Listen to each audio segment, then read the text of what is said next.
It was considered to be the vital nutrient. It was one of the first nutrients discovered. And without protein, the animal would die. So it was a life force. And in fact, in even the early 1900s, there were statements made that this is the stuff of civilization itself. Protein was also nearly synonymous with animal-based foods like meat. It still is today, all over America. Why do you think meat is important in our diet? Protein. Protein.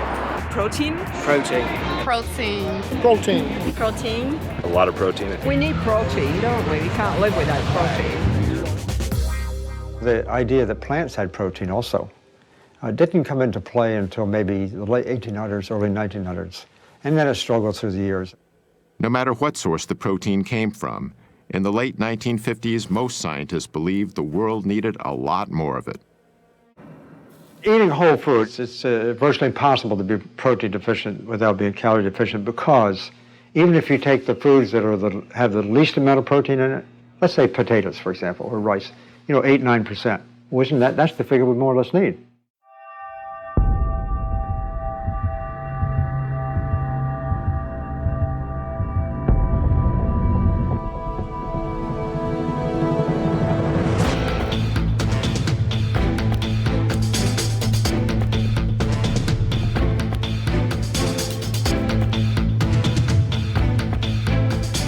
Las Vegas, Nevada.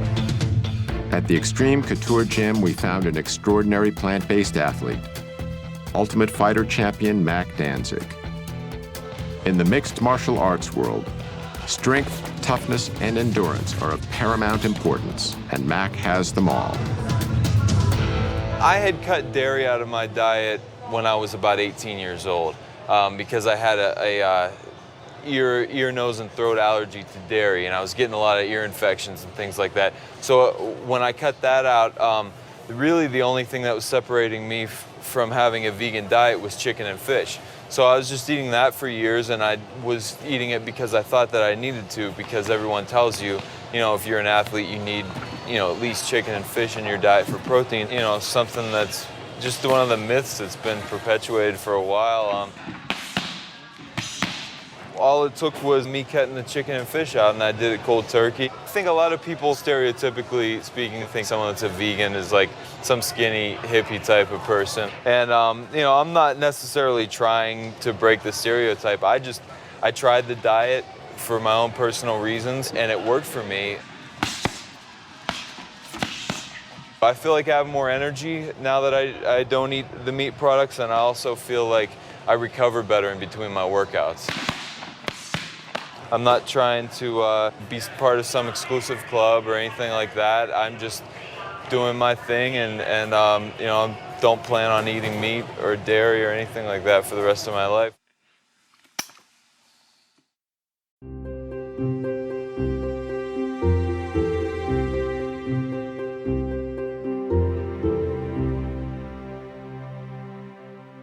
In diabetes, there's too much sugar in the blood. And up until now, people with diabetes have said, well, too much sugar in my blood, don't eat sugar. Well, we reasoned that in countries like China, Japan, Thailand, Cambodia, where it's a very high carbohydrate diet but a very low fat diet, given that they have the lowest diabetes rates in the world, we thought it's not carbohydrate. The problem has to do with fat. Those fats get into the cells, that causes that insulin resistance, so the diet should be getting the fat out of the cells so insulin can work again. Type 2 diabetes used to be called adult onset. The problem is that the insulin, which is this hormone that acts like a key to let the sugar out of the blood into the muscle cells, where it can power your movements, that insulin key isn't working very well. Starting in 2003, the US government funded my team to test a totally vegan diet. I'm talking about no animal products at all, but it wasn't a low-carb diet at all. People could eat rice and pasta all they wanted, and it worked dramatically well. Better than a more conventional diabetes diet. People lost weight, their blood sugars came down, their cholesterols fell. And oddly enough, they found it easier to follow this kind of diet because we didn't make them count calories. They could eat as much as they wanted. Type 1 diabetes used to be called childhood onset. The cells that make insulin are dead. And so if a person already has type 1 diabetes, if you put them on a healthy vegan diet, that will reduce the likelihood of complications. There are researchers who now believe that one of the big triggers for type 1 diabetes is dairy products. It turns out that proteins in cow's milk, the body recognizes them as foreign proteins. The body makes antibodies to destroy them. Those same antibodies then destroy the insulin-producing cells in the pancreas. And there's a major study right now that's nailing down whether, if kids are breastfed and they are not given a cow's milk protein at all during infancy, that we might be able to reduce the risk of type 1 diabetes. The evidence so far says that's exactly right.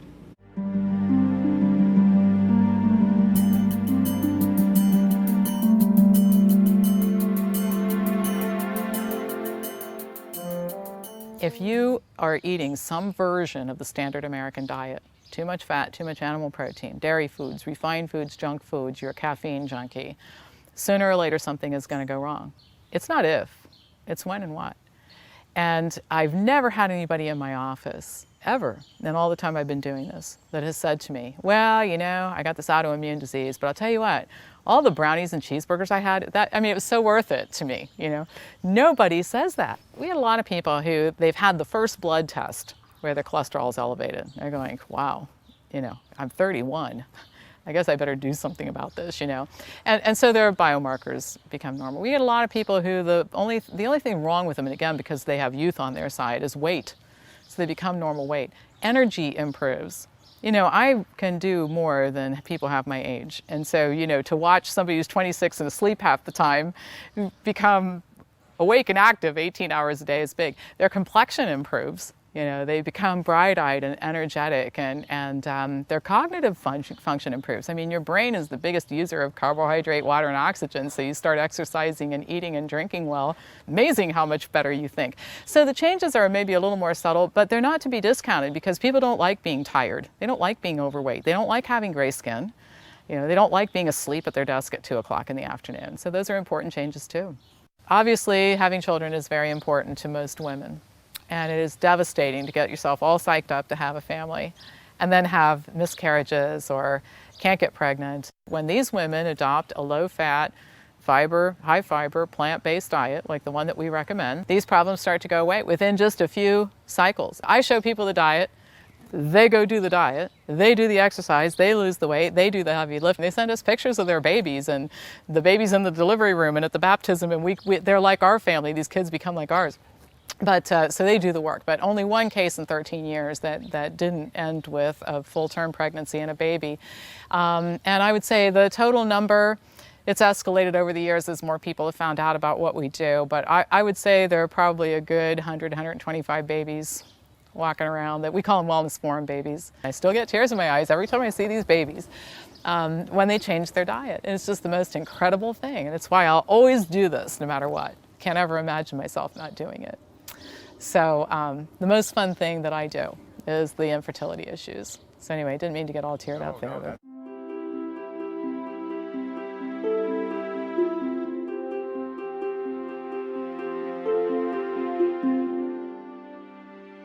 The difference between the animals that are fed on nature's land, pasture, no hormones, no pesticides. I mean, there's an argument being made that may be somewhat better health-wise, and one can accept the idea it may be a bit better. If you look at the nutrient composition of the animals fed on grass and done the old way, compare it with the nutrient composition of the food now being done, it's very similar. There's some small differences, but the protein of the old way and the protein of the new way is the same. And that's a key. The amount of antioxidants and the missing dietary fiber, for example, in the new way is also missing from the old way. So the difference between is not really, you know, in the quality of the food so much as it is the mere fact that it's that kind of food. You know, it has protein, it has fat, and it doesn't have the antioxidants to speak of in it. It doesn't have dietary fiber. So old products, new products are virtually quite similar. Some small difference, I admit, but they're quite similar compared to the difference with respect to plant-based foods. that many of our most crippling conditions could be greatly reduced, if not completely eradicated, simply by eating what they call a whole foods, plant-based diet. This means consuming foods that come mainly from whole, minimally refined plants, such as fruits, vegetables, grains, and legumes. It also means avoiding animal-based foods, such as meat, dairy, and eggs, as well as processed foods like bleached flour, refined sugars, and oil.